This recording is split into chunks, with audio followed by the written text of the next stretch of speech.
Good evening, visitors. Welcome to the Australian War Memorial's Last Post ceremony. My name is David Sutton, and joining us today from the Royal Australian Air Force is Squadron Leader Mark Walter. We welcome the veterans who have served, those who are still serving, and the families that love and support them. We acknowledge the members of RSL and Services Clubs Association, RSL Victoria, and RSL Queensland who are watching the broadcast of this ceremony across Australia. During this evening's ceremony, wreaths will be laid at the base of the Pool of Reflection by visitors and students on behalf of the following schools. From Tasmania, Eastside Lutheran College, Lindisfarne. From New South Wales, Australian Christian College, Marsden Park. From Victoria, Strathmore Primary School. If you are able, please stand and join in singing the national anthem.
The Australian War Memorial was the vision of Charles Bean, Australia's First World War official historian. Bean landed with the Australian troops on Gallipoli and stayed with them at the front through to the end of the war. The idea of this national memorial and museum came to him at Pozières, France, in the depths of the bloody fighting of 1916. Bean's idea was that this would be a place where families and friends could mourn loved ones buried in faraway places. It would also be a place that could help all Australians understand what these men and women had endured and what they had done for us. Bean's vision, to which we remain true, is best expressed as inscribed in the entrance to the memorial's galleries. Here is their spirit, in the heart of the land they loved, and here we guard the record which they themselves made. Tonight, we will read the story behind just one of those on the Roll of Honour, which lists the names of more than 102,000 men and women who have given their lives for us and in war and in operations for more than a century. But first, we present a lament, Flowers of the Forest. Wreaths or floral tributes will now be laid at the base of the Pool of Reflection.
Today, we remember and pay tribute to Lance Corporal Alexander Robert Turner.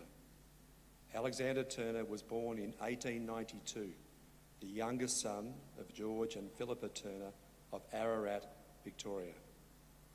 He was educated at the local state school and went on to work as a labourer at the Cathcart Central Mine.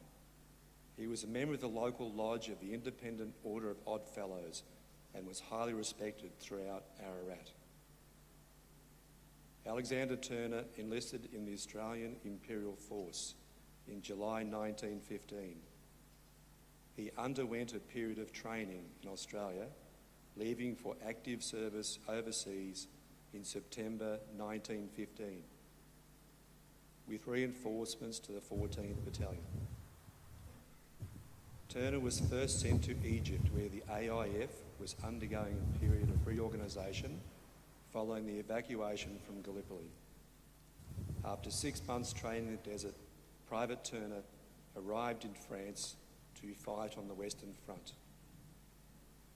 He was soon promoted to Lance Corporal and remained with his battalion through the bloody fighting at Pozières in August 1916 and Bullecourt in April of the following year. By late 1917, the 14th Battalion was in Belgium, participating in a campaign that would become known as the Battle of Passchendaele. On the 26th September, it took part in the Battle of Polygon Wood, successfully capturing its objectives in a relatively short period of time. The day after the attack, Lance Corporal Turner was wounded in the leg by a piece of shrapnel. It was not a serious enough wound to keep him away from the front line for long. So rather than a journey to an English hospital, he returned to his battalion in the front line on the 6th of October. 10 days after returning to his battalion, Turner was in support of the lines in Ypres. At 3 p.m. on the 16th of October, an artillery shell landed near his position, and for the second time in as many weeks, Alexander Turner was hit by shrapnel. Someone saw him go down and rushed to give him aid. Although he was able to stand, 4 stretcher bearers came to take him to the dressing station. Turner shook his mates' hands and told them he'd make it to England this time. The road to the dressing station was under shell fire as the party set off. Only 1 stretcher bearer made it to the dressing station, and he was too badly wounded to explain what had happened. A man who had been following the party later reported that a shell landed almost on top of the party, killing most of them and partially burying their bodies.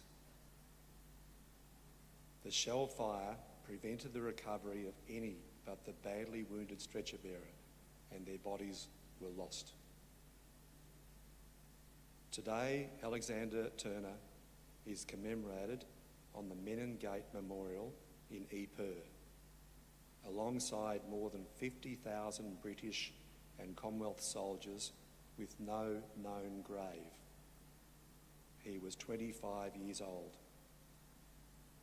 His name is listed on the Roll of Honour on my right, among almost 62,000 Australians who died while serving in the First World War.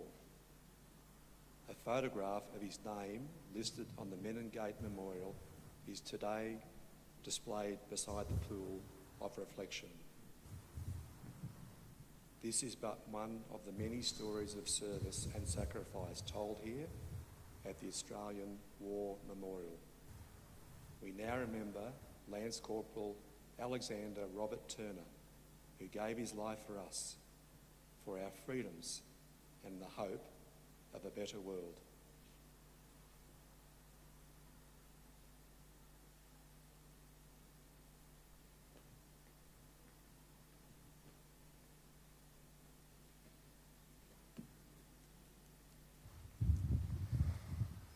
Please stand for the reading of the Ode and sounding of the last post.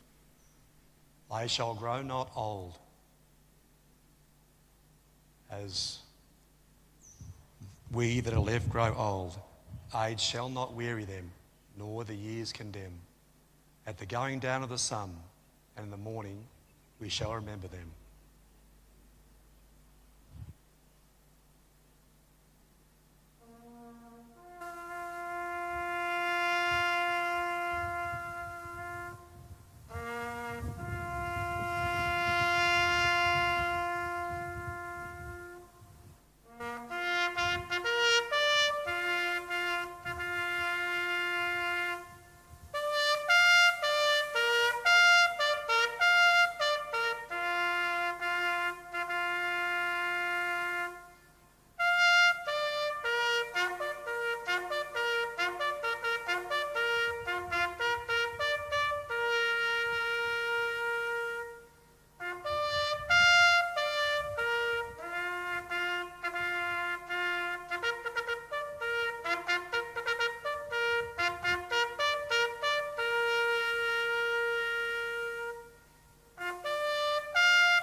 Lest we forget.